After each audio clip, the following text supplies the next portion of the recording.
Ils sont âgés entre 18 et 21 ans. Certains d'entre eux débutent tout juste leurs études supérieures, mais ces étudiants de Sciences Po Menton, venus pourtant de pays plus ou moins lointains comme la Belgique ou l'Algérie, se sont pris de passion pour le patrimoine culturel local.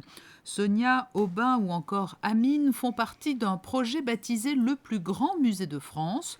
Dans le cadre de leurs activités associatives sur le campus de Sciences Po, ils ont décidé de relever le défi de collecter d'importants fonds en vue de la restauration de l'une des œuvres de Louis Bréa, dont le travail a laissé une grande empreinte dans les lieux de culte de la région, et notamment en la cathédrale de Monaco. C'est énormément de travail, énormément de démarches qu'il a fallu réussir à mettre en place, puisque dès le début de l'année, il a fallu se charger de trouver les personnes qui devaient participer donc justement à ce projet-là.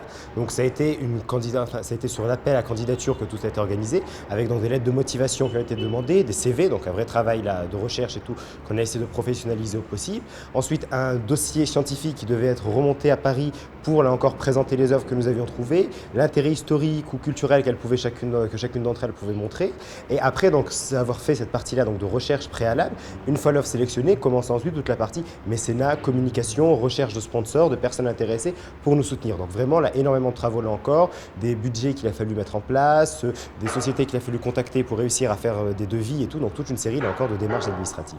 Et cette expérience est extrêmement formatrice pour tous ces jeunes qui ont dû trouver les moyens de récolter des fonds en vue de cette restauration. Le projet ne compte pas dans leur cursus d'études supérieures, mais leur sera très utile lors de leur entrée dans le monde du travail dans quelques années. Ce projet m'apporte vraiment un savoir-faire. C'est la première fois, donc moi je suis au sein du pôle communication. C'était la première fois que j'ai dû envoyer des mails à des journalistes, démarcher pour trouver des partenariats de communication. C'est la première fois que j'ai dû répondre à des questions de journalistes. Mes premières interviews à la radio, à la télé, dans le journal. Et c'est vraiment la première fois j'étais très stressé, j'avais du mal à parler, je ne savais pas trop quoi dire. Et au final maintenant, une fois que c'est fait, on s'y habitue. Et donc vraiment ça m'a vraiment porté parce que je pense que savoir communiquer, enfin savoir s'exprimer en public, c'est vraiment quelque chose qu'on nous apprend à Sciences Po. Et grâce à ce projet, j'ai pu vraiment mettre ça en œuvre. Pour l'heure, les étudiants du projet Le plus grand musée de France sont déjà parvenus à réunir près de 30 000 euros. Un ultime coup de pouce serait le bienvenu pour garantir la réussite de la restauration de la Vierge de la Miséricorde.